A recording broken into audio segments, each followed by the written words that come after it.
அவள் ஒரு நர்சிங் மாணவி. அவள் மகிழ்ச்சியாக இருந்தாள். பெரிய காரியங்களை சாதிக்க வேண்டும் என்று எண்ணினாள். 1928 திடீரென்று அவளுடைய உடலில் ஏற்பட்ட எலும்புருக்கி நோய் கண்டுபிடிக்கப்பட்டது. அது அவளுக்கு மிகவும் மனவேதனையை கொடுத்தது. அவள் சிகிச்சைக்காக அமெரிக்க நாட்டிலுள்ள சாரநாத் ஏரி என்ற இடத்திற்கு அவளுடைய குடும்பத்தால் அனுப்பி வைக்கப்பட்டாள். அவளோ 21 ஆண்டுகள் படுக்கையில் இருக்க வேண்டிய சூழ்நிலை ஏற்பட்டது. அவள் பெயர் எலிசபெத் ஸ்மித். பொதுவாக சிலர் இவளை போன்ற சூழ்நிலை வரும்போது தங்களை தாங்களே மாய்த்துக் கொள்வார்கள். ஆனால் இந்த எலிசபெத் வித்தியாசமானவள். அவள் படுக்கையில் மரணத்தின் விளிம்பு வரை சென்றவள். ஆனால் வாழ்க்கையில் கசப்புணர்ச்சியே அடைந்ததில்லை. அவள் அதிகமான புத்தகங்களை படித்தாள், கடிதங்களை எழுதினாள், பூகோளம் படித்தாள், மற்ற நோயாளிகளுக்கு எழுத படிக்க கற்றுக் கொடுத்தாள்.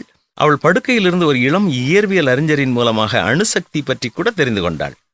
அதே மருத்துவமனையில் எலும்புருக்கி நோயினால் பாதிக்கப்பட்ட மற்றும் ஒரு நோயாளி இருந்தார்.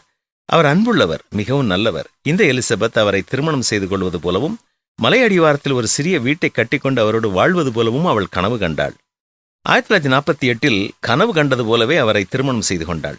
என் வாழ்வில் நான் கண்ட பல நன்மைகள் என்பதை பற்றி ஒரு புத்தகம் எழுதினாள். அது 1955 வெளியிடப்பட்டது. விற்பனையில் அது சிகரத்தை எட்டியது. அந்த விற்பனை மூலம் அவளுக்கு நல்ல வருமானமும் கிடைத்தது. அவள் நினைத்தது போலவே அவள் மலை அடிவாரத்தின் நிலம் வாங்கி ஒரு சிறிய வீட்டையும் கட்டினாள். அவளுடைய வாழ்க்கை சோகமானதா? இல்லவே இல்லை.